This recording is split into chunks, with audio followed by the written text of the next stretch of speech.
Fatoyib minal a'mal, maka amal yang toyib, amal yang baik itu kalau terpenuhi dua syarat. Yang pertama, maka kholisan lillah, kalau ikhlas karena Allah. Jadi amal itu disebut baik kalau ikhlas karena Allah. Tidak boleh dicampuri dengan kesyirikan. Tidak boleh dicampuri dengan kesyirikan. Faman kana yarju liqa'a rabbih falyamal amalan shalihan wa la yusyrik bi ibadati rabbih ahada. Barang siapa yang mengharap pertemuan kepada Allah, maka hendaknya beramal soleh dan jangan mensekutukan Allah di dalam ibadah kepada seorang pun. Jadi ketika kita riya berarti tidak baik. Ketika kita sum'ah berarti tidak baik. Ketika kita ujub berarti tidak baik. Karena yang baik itu adalah yang ikhlas karena Allah Subhanahu wa ta'ala. Maka usahakan di dalam amal ikhlas karena Allah. Dalam ibadah ikhlas karena Allah Subhanahu wa ta'ala. Karena ketika dicampuri dengan tujuan untuk selain Allah, maka itu tidak lagi thayyib, tidak lagi baik. Maka kurangi, kalau bisa hindari posting amal di sosial media. Kurangi atau hindari posting amal di sosial media. Biarkanlah yang mencatat amal kita itu malaikat raqib dan atid. Biarkanlah Allah yang menilai kita. Kita tidak minta penilaian kepada manusia. Jadi baru selesai sholat guys, kenapa harus ngomong kalau baru selesai sholat? Ada mau masukkan ke kotak infak misalnya, di foto, ngajari anak infak guys misalnya. Insya Allah. Jadi kalau amal maka kholisan lillah, usahakan ikhlas karena Allah Subhanahu wa ta'ala. Kalau bulan-bulan begini insya Allah jarang. Yang postingan yang aneh-aneh itu kalau Ramadan. Pas Ramadan itu ada postingan yang aneh-aneh. Baru sholat taraweh gitu kan, lagi taraweh di masjid ini sama keluarga, sudah dapat 4 rakaat nih, insya Allah. Jadi selalu update.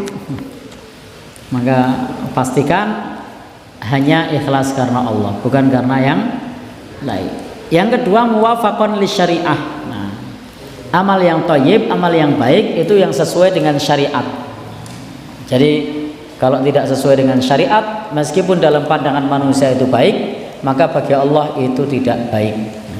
Jadi harus sesuai dengan syariat. Kita tidak boleh tertipu dengan pandangan kita, pandangan manusia. Kadang-kadang dalam pandangan manusia semarak, gegap gempita, penggemarnya banyak.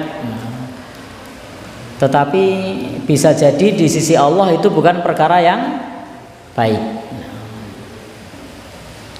Bahkan kalau mau hitung-hitungan, mau apa yang tampak kasat mata saja, kalau misalnya ada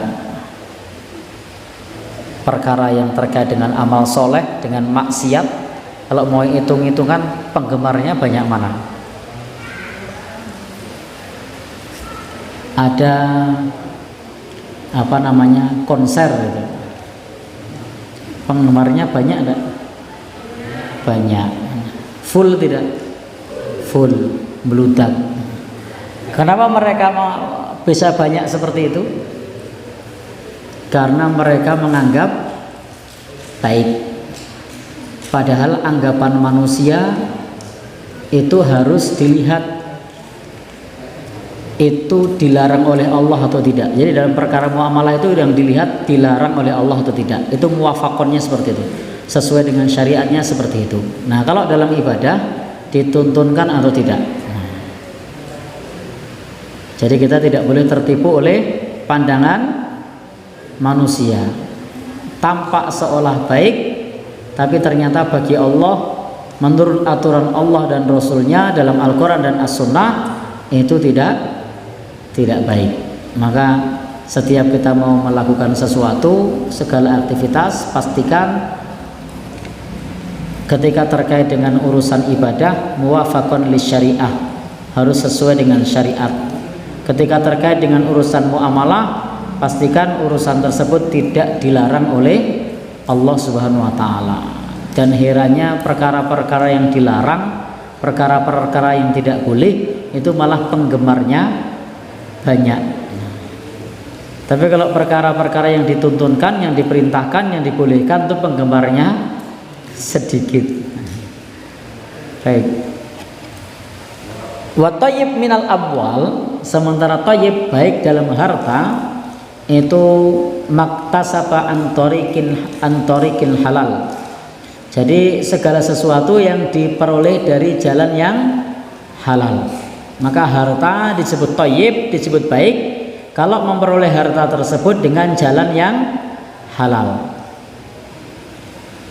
Adapun yang diperoleh dengan jalan yang haram, fa innahu khabis, maka itu adalah tidak thayyib, tidak baik, itu adalah khabis. Maka harta kita ini harus dilihat cara memperolehnya, dari jalan yang halal atau dari jalan yang haram. Kalau dari jalan yang halal berarti hartanya thayyib, baik. Kalau dari jalan yang haram berarti hartanya khabis atau buruk.